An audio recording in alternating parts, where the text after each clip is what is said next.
मैंने है ना आज तक कोई ऐसा इंसान नहीं देखा जिसको इडली पसंद नहीं है। तो आज बनाते हैं सबकी favourite instant rava idli only on Meghnas food magic. तो आप फटाफट से पहले सब्सक्राइब कर दीजिए एंड बेल आइकन को प्रेस कर दीजिए। अब हम शुरू करते हैं बनाना रवा इडली। मेरे पास यहाँ पे ये 1 कप रवा है। ये नॉर्मल रवा है, आप चाहो तो इडली रवा भी ले सकते हो, पर नॉर्मल रवे से भी बहुत अच्छी इडली बनती है। तो ये मेरे पास 1 कप रवा है। इसके अंदर मैं डाल रही हूँ ये श्रेडेड कैरेट। ये भी ऑप्शनल है, मुझे कैरेट पसंद है। और कभी कभी क्या है ना, बच्चे खाते नहीं है तो ऐसे मिक्स करके दे दो ना तो उनको पता भी नहीं चलता है और वो फटाफट से खा लेते हैं। और इसके अंदर हम डाल देते हैं ये दही। मैं बड़े 2 चम्मच इसके अंदर दही डालूंगी और इसको मिक्स कर लेते हैं। यहाँ पे मैं गैस ऑन कर देती हूँ और 1 चम्मच जितना तेल डालेंगे हम। और इसके अंदर मैं ऐड करूँगी ये राई, 1 टीस्पून राई डालेंगे। अब इसके अंदर हम डालने वाले हैं थोड़ी सी ग्रीन चिलीज। आपको जितना तीखा पसंद है वो डाल सकते हैं, और अगर आप बच्चों को खिला रहे हैं तो इसको आप अवॉइड भी कर सकते हैं। और जाएगा कुछ हरा धनिया। मुझे कड़ी पत्ते की फ्लेवर बहुत पसंद है तो मैं थोड़े से कड़ी पत्ते भी डाल देती हूँ और मिक्स कर लेते हैं। ये हमारी राई भी चटकने लगी है तो मैं इसके अंदर थोड़े से कैश्यूज डाल देती हूँ। अब मैं ये तेल को डाल देती हूँ ये रवा के अंदर। अब मैं इसके अंदर सॉल्ट डाल देती हूँ और अब डालेंगे पानी।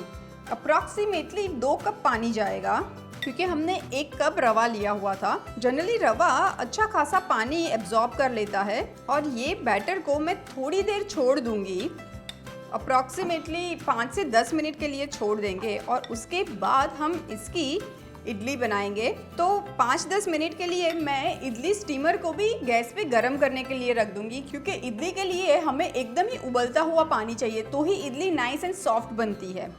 10 मिनट के बाद आप देखेंगे कि रवा ने अच्छा खासा पानी सोक कर लिया है। तो अब मैं इसके अंदर डालने वाली हूँ ये फ्रूट सॉल्ट। मेरे पास ये 1 पाउच फ्रूट सॉल्ट है। ये डालने से इडली बहुत सॉफ्ट बनती है। आप चाहो तो आप बेकिंग सोडा भी डाल सकते हो। ये फ्रूट सॉल्ट में डालती हूँ और जैसे ही फ्रूट सॉल्ट डालेंगे ना उसके ऊपर थोड़ा सा पानी डाल देंगे, जस्ट 1 स्पून, और तुरंत ही मिक्स कर लेंगे। और यहाँ पे मेरे पास ये इडली का मोल्ड है जो मैंने पहले ही ग्रीस करके रखा हुआ है। इसके अंदर हम ये बैटर डाल देते हैं, अच्छे से इसको फिल कर लेंगे। ऊपर तक एकदम नहीं भरेंगे वरना बाहर आ जाता है और इडली का शेप भी वो ख़राब कर देता है। और ये स्टीमर भी अच्छा खासा गर्म हो चुका है तो इसको हम रख देते हैं अंदर। और ऐसे ही मैं दूसरी ट्रे भी तैयार कर लेती हूँ और इसको बंद करके पकने देंगे। इडली को बनने में ज़्यादा टाइम नहीं लगता है, 10 मिनट में इडली तैयार हो जाती है। चलिए चेक कर लेते हैं।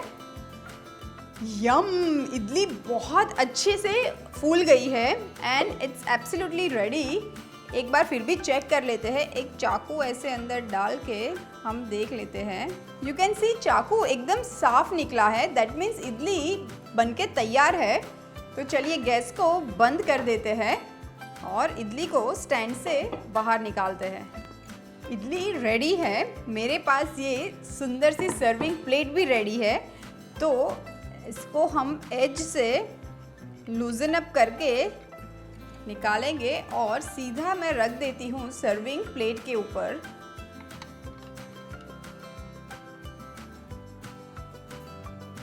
तो लीजिए तैयार है इंस्टेंट रवा इडली, जिसको मैंने सर्व किया है ये कोकोनट चटनी एंड टमेटो चटनी के साथ। और ये चटनी की रेसिपीज आपको मेरे दूसरे वीडियोस में मिल जाएगी।